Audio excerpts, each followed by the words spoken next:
দেখে একটা ভালো লাগার মতো। মাশাআল্লাহ, অনেক সুন্দর সাইজ হয়েছে মাছের।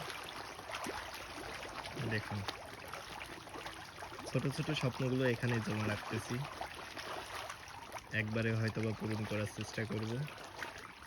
দেখুন কি সুন্দর, মাছগুলোর সাইজও অনেক বড়, প্রায় 700 পিসের মতো মাছ আছে। আজকের ওয়েদারটাও জোস।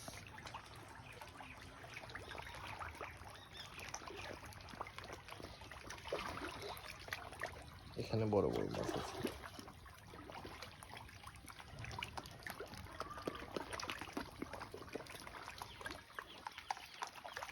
মানে মাছের সাইজ দেখলে পরে মাথা নষ্ট হয়ে যায়। এই যে মিনার কাপগুলোর সাইজ দেখুন।